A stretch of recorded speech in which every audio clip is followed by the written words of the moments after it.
for sitting down for this interview. My pleasure. Yeah. Usually young ladies interview me because it's got lady shoes, my career, but I'm happy to tell you and listen to what you ask me. Okay, great. The first thing that kind of caught my attention about you coming here to speak was the title of your talk, which is an entrepreneur's journey on the road less traveled, and that kind of immediately sets the tone. Yeah, and it immediately reminded me of Robert Frost's poem. Great poem. Of 1918.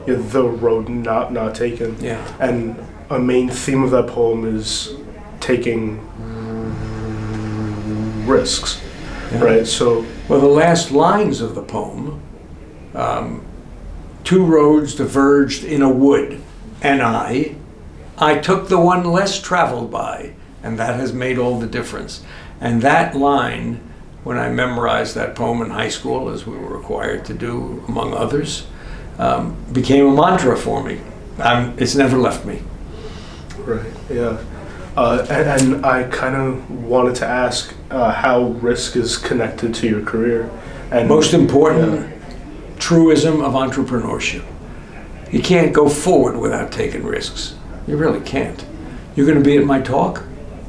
I am, yes. You are? Yes, well, actually, you'll hear in my opening what I've planned to talk about tonight starts off with risk. Okay. And talks about it. Another question I have is that in your retirement, you've spoken at multiple colleges. Oh boy.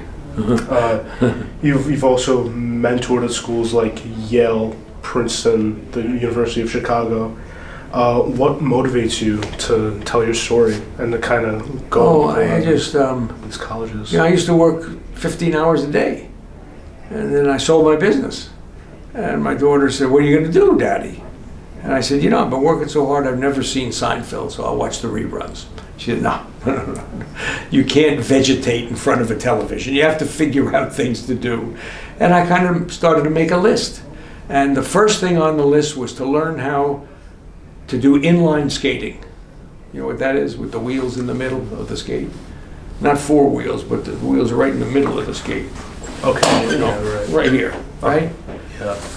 And first day out, I almost cracked my knee. That got erased from the list. And the second thing was pass my story along to as many students as I could.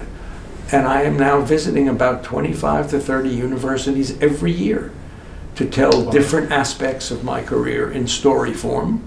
Sometimes finance, sometimes sourcing, sometimes creativity, sometimes marketing, sometimes management. Depends upon who the student body is. And I just love it. That's why I do it. I just love it. I get inspired. When you work somewhere, something for 50 years, and you stop, it's like, do you miss your career? You miss what you did?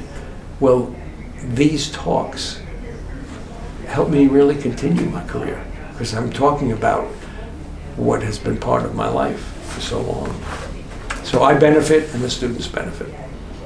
Yeah, so I read an interview that you did with The Walk, and you mentioned imagination as one of the keys to your success. Well, what separates you from your fellow man?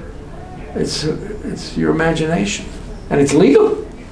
You know, you can beat your competitor many ways, like spying on what they're doing and all that baloney, or you can have a great imagination and beat them to the punch. So I don't think you can beat imagination when it comes to having success in life and in career, both, not just career, life also. Connected to imagination, you mentioned in an interview that you used to love to draw, and I'm curious if you had that connection to art throughout your career, because you're someone that kind of combined art and business. It was a hobby. The artistic side of me was a hobby. Not talented to be a Picasso or a Jasper Johns, but loved to do it. And how lucky am I ended up working at my hobby. Oh my gosh. You do that and you will be one happy camper. Let me tell you. You won't be going to work. You'll be going to play every day. That's what I ended up doing. That's why I stayed in it so long. Yeah.